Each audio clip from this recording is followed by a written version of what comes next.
Ladies and gentlemen, my guest this week. Joining me in studio is Katey Harvey. Katey, thank you for joining us this afternoon. Thanks very much for having me. So you've been wrestling now since 2011, am I right in saying that? I think so, yeah. 5 years now. So what inspired you to be a pro wrestler in the first place?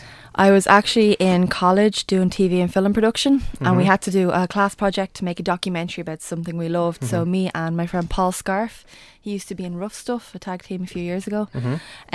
We decided to team up and do the project on Fight Factory, which used to be NWA Ireland, which is what I grew up watching.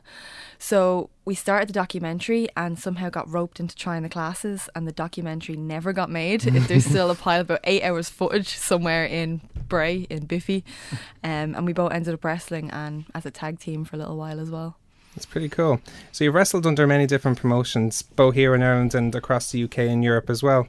What's it been like to wrestle across all these different promotions, both as a singles and tag team wrestler?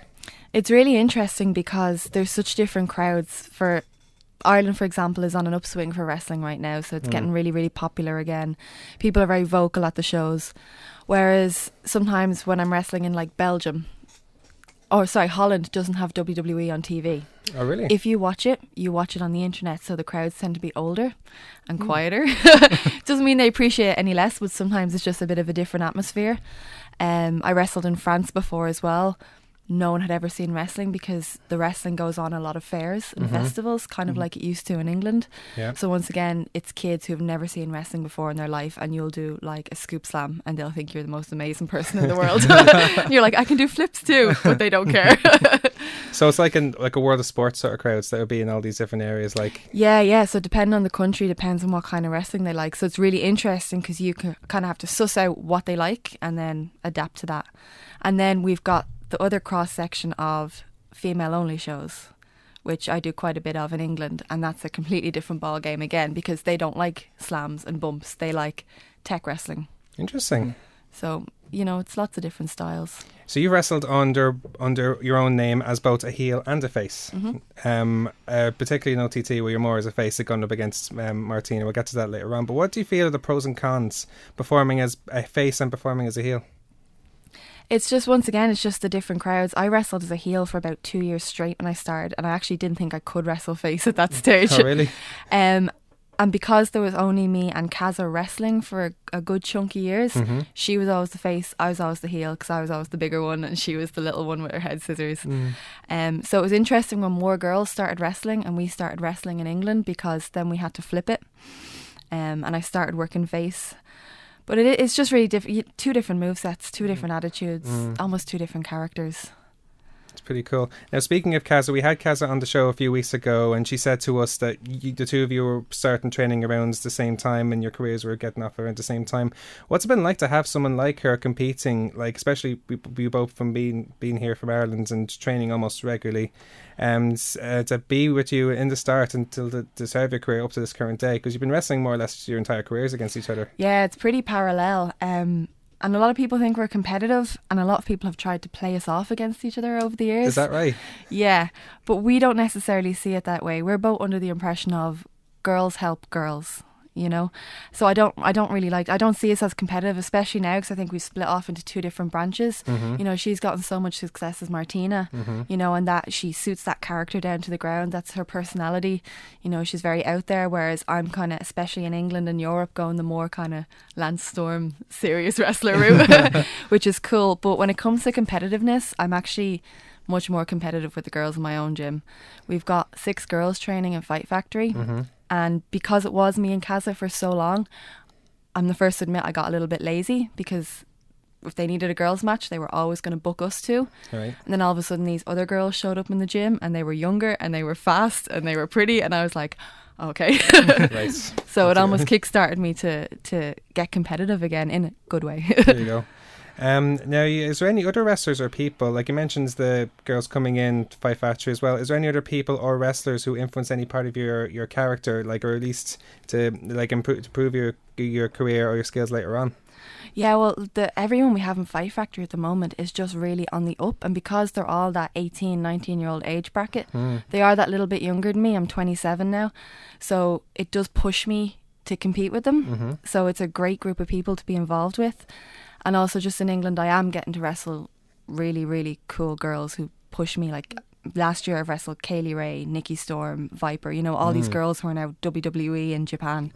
So they definitely push me as well. That's pretty cool. Now I have to ask you, we had Justin Shape on last week in the show, and he mentioned to us that you were originally part of the Gymnasties. Now, like, although it was a brief experience, what was that experience like for yourself? Oh, it's cool. I always love working with Justy and Barry. You know, both of them had a big part in training me. So it was cool to work with them, but it was actually only just one match, and then I was double booked for the next show. So, but it's ironic because you're a personal trainer by trade as well. Yeah, so yeah. And these guys who, like, especially how Justin was describing, it's like he couldn't be in worse shape, and yet he is a personal trainer. Yeah, I know. Terrible squat technique. Don't tell him I said that, but it's awful. He's an avid listener now. He's going to be hearing this. So you trained, of course, in Fight Factory under Phil Boyd, who's also known to others as Philly the Kid. How encouraging has he been for your wrestling career? Oh, he's been great. I mean, he's wrestled all over the world, Japan, America, Canada, all over Europe. He's been wrestling for 13 years now, and I think the main thing is he's been wrestling for 13 years and he still shows up every Sunday excited to train. And I think that translates into how much he helps the students. Yeah, he's always so encouraging, and he'll always take the time to sit and watch matches, not just for me, for literally anybody. If you show an interest, he'll show an interest in you. It's a pretty positive way of, like, coaching people. So you mentioned a lot of names like who you've wrestled in the UK, such as Nikki Storm and Viper. Is there any other wrestlers, or do you have a particular favourite wrestlers that you've been in the ring with, and for what reasons? I'm wrestling Pollyanna again on Saturday, and she's one of my favourites to wrestle. Okay. She's kind of the first UK girl I ever got to work with. You two were a tag team together, Queens of Wrestling, right? We are a tag team as well, which gets a little bit awkward sometimes. So it's like a love-hate thing, is it? I think we bring out the best in each other in both ways, because we wrestle so similarly and we have such similar influences that I think we work as a tag team and against each other. I recently wrestled a Scottish girl called Courtney at the weekend. I would definitely love to wrestle her again. She's very, very good. Tony Storm as well, you know. A lot of really good girls I'd love to wrestle again, as well as all these other girls who I've never faced before. That's pretty cool.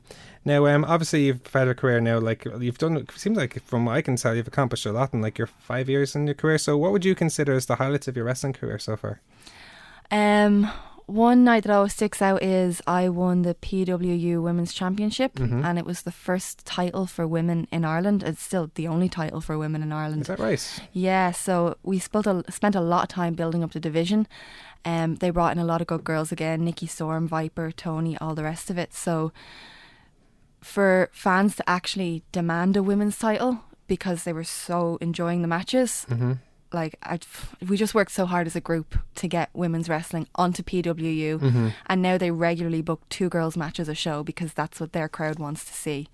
So that's something I'm really, really proud of, that we're helping grow women's wrestling in Ireland. And do you believe because of the women's division being up in the pro wrestling, that's Pro Wrestling Ulster, isn't it? Yeah, Do you feel that could possibly lead to potential to other organisations in Ireland eventually creating the women's division and championship? Absolutely. I mean, there's this misconception that there's not really any female wrestling in Ireland. I actually think I read that in a newspaper article only 2 or 3 weeks ago, that there was only Kazza, whereas there's 6 in my school. There's Kazza, there's a couple of girls in Cork, a couple of girls in Belfast. You know, there's always been strong female wrestling. We had Becky Lynch, we had Jenny Shadeen, we had Alex Breslin. You know, we've always had female wrestling here. But I do think it is just going to get stronger, especially with what's going on in WWE as well. More girls want to wrestle and want to do it seriously. And particularly with the renaissance that's going on here, with the indie scene here in Ireland, it's only going to get stronger as well. Yeah, I think indie wrestling in general is on the upswing. Like, I'm a massive fan of Progress Wrestling. Oh yes. Evolve in the US. You know, I follow all these avidly because it's such an exciting time to be a wrestling fan. Absolutely. With the internet, WWE isn't your only option. Now, I still watch Raw every week. I still mark out every week. As we do. It is an exciting time where we can literally sit down and we've 8-9 hours of quality wrestling every week we can delve into. Yeah, but you can't help but stuck into think, what's going on in New Japan and stuff like that as well. Yeah. So as a fan, like you mentioned all these different organisations, who were your favourite wrestlers growing up, or even right now as a wrestler? Like, imagine nowadays you appreciate more what they do. Like, so would you have appreciated a particular wrestler more now as opposed to when you were a fan, when you're growing up watching it? I probably do go back and watch older stuff. Like, I recently started rewatching Nitro. When I grew up, I didn't have the channel for WWE. I only had Nitro.